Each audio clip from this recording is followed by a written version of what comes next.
Bismillahirrahmanirrahim. Assalamualaikum warahmatullahi wabarakatuh. Alhamdulillah, assalatu wassalamu ala rasulillah wa ala alihi wa sahbihi wa man tabi'ahudah. Subhanaka la ilma lana illa ma'alamtana, innaka antal alimul hakim.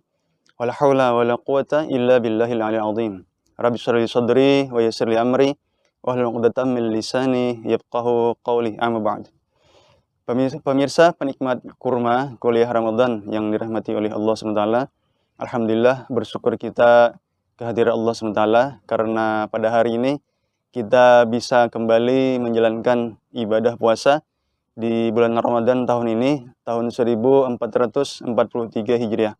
Mudah-mudahan segala amal ibadah kita diterima oleh Allah SWT.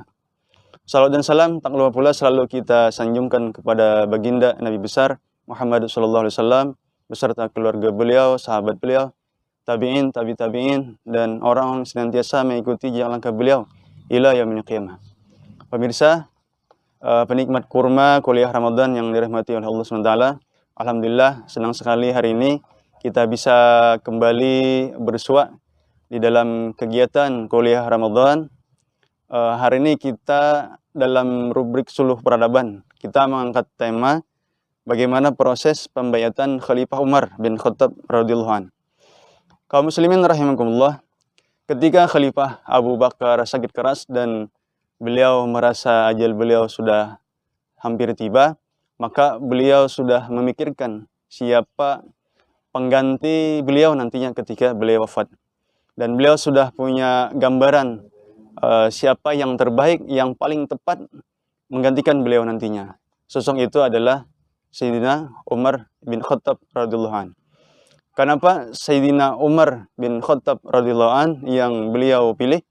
Tentu saja karena Sayyidina Umar bin Khattab memiliki banyak kemuliaan. Dan kemuliaan ini disebutkan langsung oleh Rasulullah sallallahu alaihi wasallam. Di antara beberapa hadis yang diriwayatkan kepada kita, Imam At-Tirmidzi meriwayatkan dari Abu Sa'id Al-Khudri radhiyallahu anhu, Rasulullah sallallahu alaihi wasallam pernah bersabda, kata Rasulullah, "Ma min nabiyyin illa lahu wazirani min ahli as-sama' wa wazirani min ahli al-ardi. Fa amma waziraya min ahli as-sama' fa Jibril wa Mikail. Wa amma waziraya min ahli al-ardi fa Abu Bakrin wa Umar." Kata Rasulullah, tidak ada seorang nabi pun kecuali dia memiliki dua orang wazir di langit dan dua orang wazir di bumi. Adapun dua orang wazir saya di langit yaitu Jibril dan Mikail, dan adapun dua orang wazir saya di bumi yaitu adalah Abu Bakar dan Umar. Kaum muslimin rahimakumullah.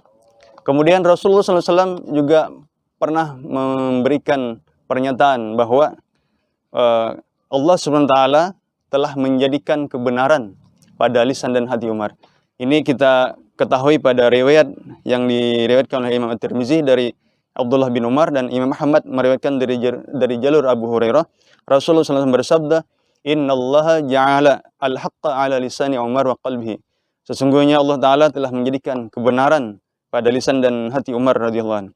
Pemirsa kaum muslimin rahimakumullah, tentu masih banyak lagi keutamaan-keutamaan yang dimiliki oleh Sayyidina Umar bin Khattab radhiyallahu anhu. Imam Tirmidzi dan Al-Hakim meriwayatkan dari Uqbah bin Amir, dia berkata, Rasulullah SAW bersabda, andai kata setelah aku ada nabi, maka pastilah dia Umar. Kaum muslimin rahimakumullah, di samping itu sesungguhnya Sayyidina Umar juga adalah mertua dari Rasulullah SAW. Kemudian Sayyidina Umar dikenal sebagai sosok sahabat yang sangat tegas di dalam menerapkan hukum-hukum Allah SWT. Dan kemuliaan Sayyidina Umar yang lain disampaikan juga oleh Rasulullah SAW.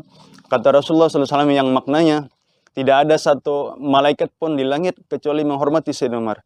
Dan tidak ada satupun syaitan yang ada di muka bumi kecuali takut kepada Sayyidina Umar. Dan tentu masih banyak keutamaan-keutamaan yang lain yang diketahui oleh Khalifah Abu Bakar terhadap sosok seorang Umar bin Khattab. Namun demikian, Khalifah Abu Bakar As-Siddiq tidak langsung serta-merta mengangkat atau menunjuk Sayyidina Umar sebagai khalifah pengganti beliau tanpa bermusyawarah dengan para sahabat-sahabat yang lain. Sayyidina Abu Bakar As-Siddiq bermusyawarah dengan sahabat-sahabat baik dari kalangan Muhajirin maupun dari kalangan Ansar. Beliau minta pandangan dari sahabat Abdurrahman bin Auf, Utsman bin Affan, Ali bin Abi Thalib, Abu Ubaidah bin Al-Jarrah, Sa'id bin Zaid, dan Usaid bin Hudair. Memang ada sebagian di antara para sahabat itu yang agak keberatan dengan pencalonan Khalifah Umar karena dia menilai bahwa Sayyidina Umar ini memiliki sikap yang sangat tegas atau sangat keras. Mereka mengkhawatirkan nanti akan terjadi perpecahan kalau sikap keras Sayyidina Umar itu memimpin kaum muslimin nantinya. Namun setelah beberapa kali bermusyawarah, banyak masukan, banyak pertimbangan, kemudian juga sahabat Khalifah Abu Bakar memberikan pertimbangan-pertimbangan pribadinya, akhirnya kaum muslimin sepakat untuk memilih Sayyidina Umar sebagai calon pengganti Khalifah Abu Bakar nantinya. Khalifah Abu Bakar As-Siddiq wafat pada Senin petang setelah matahari tenggelam tanggal 21 Jumadil Akhir tahun 13 setelah hijrah, atau bertepatan tanggal 22 Agustus tahun 632 Masehi.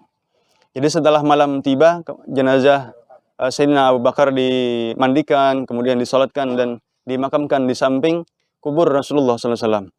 Kemudian keesokan harinya, Sayyidina Umar radhiyallahu anhu dibaiat oleh kaum muslimin di Masjid Nabawi. Dan proses pembaiatan itu terus berlangsung hingga sampai waktu Isya. Nah, dengan adanya pembaiatan dari kaum muslimin itulah, maka secara syar'i Sayyidina Umar telah sah menjabat sebagai khalifah menggantikan Sayyidina Abu Bakar As-Siddiq yang telah wafat. Pemirsa kaum muslimin rahimakumullah, dari cerita singkat ini kita bisa mengambil beberapa pelajaran. Yang pertama, para sahabat Rasulullah yang mulia sangat memahami bahwa kaum muslimin harus memiliki seorang pemimpin atau khalifah yang mengatur urusan mereka, menyatukan perbedaan mereka, menyatukan kekuatan mereka, dan mengatur urusan mereka itu berdasarkan petunjuk dari Al-Quran dan As-Sunnah. Kemudian yang kedua, para sahabat memahami bahwa sahnya seseorang menjadi khalifah adalah dengan adanya baiat dari kaum muslimin, bukan dengan pencalonan atau penunjukan yang dilakukan oleh khalifah sebelumnya. Kemudian yang ketiga, para sahabat menaruh perhatian yang sangat besar terhadap urusan kepemimpinan. Mereka berusaha untuk memilih pemimpin yang terbaik di antara mereka. Sebagaimana yang disampaikan atau diucapkan oleh Abu Bakar ketika mencalonkan Sayyidina Umar. Ya Allah, yang kuinginkan untuk mereka kaum muslimin ini adalah yang terbaik untuk mereka. Pemirsa kaum muslimin rahimakumullah, demikianlah cerita singkat tentang bagaimana proses pembaiatan Khalifah Umar ibn Khattab yang menjadi khalifah kaum muslimin. Mudah-mudahan dengan cerita singkat ini bisa diambil pelajaran untuk kita semua. Hadanallahu wa iyyakum ajmain. Billahi taufiq wal hidayah wa ridha wal inayah. Wassalamualaikum warahmatullahi wabarakatuh.